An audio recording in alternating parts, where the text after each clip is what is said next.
My name is Joe Brunker. I'm with Sloan Implement in Monroe, Wisconsin. Today we're going to talk about Autopath. Autopath's been out three full growing seasons now for us. We've had a lot of success selling it, and we've had a lot of operators have good luck using it. Just going to talk through kind of the process of it. Usually we'll start in the spring.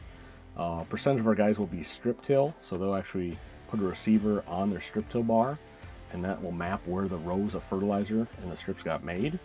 And then they'll take that data off that monitor, run it through the John Deere Operations Center. At that time, they'll make lines, Autopath lines for their planter. We're going back again, talking about strip till, for the growers that are using strip till. We have a receiver on the back of the strip till bar, and then we'll feed the information to the monitor how many rows the strip till bar is and how many inches apart the rows are. And that's what's laying out our lines when we go to apply the fertilizer with the strip till bar.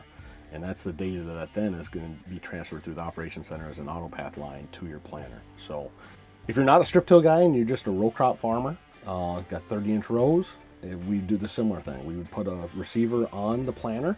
We'd also have one on the tractor. 9 times out of 10, we're using what Deere calls shared signal, where the front receiver is either going to be SF3 RTK or SF RTK, and the back receiver can actually be just a regular SF1 receiver, and we turn on shared signal so the RTK data goes to that back receiver for more accuracy without another activation or a fee.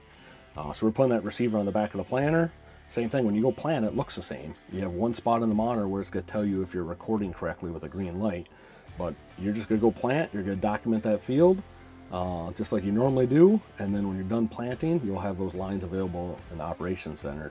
Right, so early summer, you're going to be done planting, you're going to put the planter away, you're going to go into the Operations Center and make a setup file with Autopath files.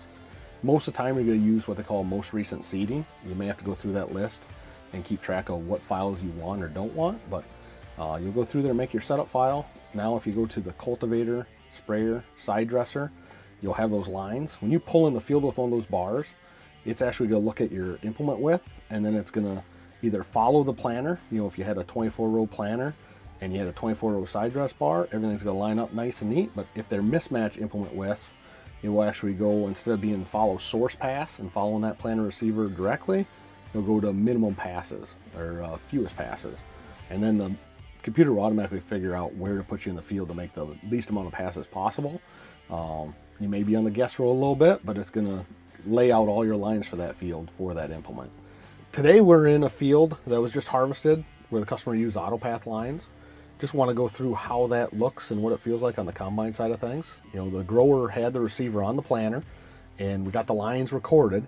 And if we look at the map over here on the armrest, you can see the combine set up. The yellows is exterior boundary. The green line we have turned on, it's an optional line. We're actually showing the source pass. So this was planted with a 24-row, 30-inch corn planter. And you can see how the combine has a 12-row head on it. It's split in that source pass. You're not on the guess row, and it's following that planter across the field. So pretty nice, pretty handy. You could actually go into the advanced settings and see every yellow row in here. It gets a little too busy, so I usually shut that off, but especially for a grower that's just getting used to Autopath, a lot of times I'll put source pass on just so you know where that planter recorded the data, just to make sure it matches up to what you're seeing in the field and you're sure those field splits are correct. But with this Autopath in the combine, we're not looking for rows like we used to have to look and count rows and try to find the wide guess row. A lot of times that's hard to do and you end up with 1 or 2 rows left going all the way down the field. But with Autopath, we can trust it to dive into that guidance line and be correct at the end of the day. So works out pretty slick. This grower here, as you can see, Gen 4, you got the hybrid map on here along with the source pass lines showing up. They extend the lines out just like they do for planting or side dressing spraying.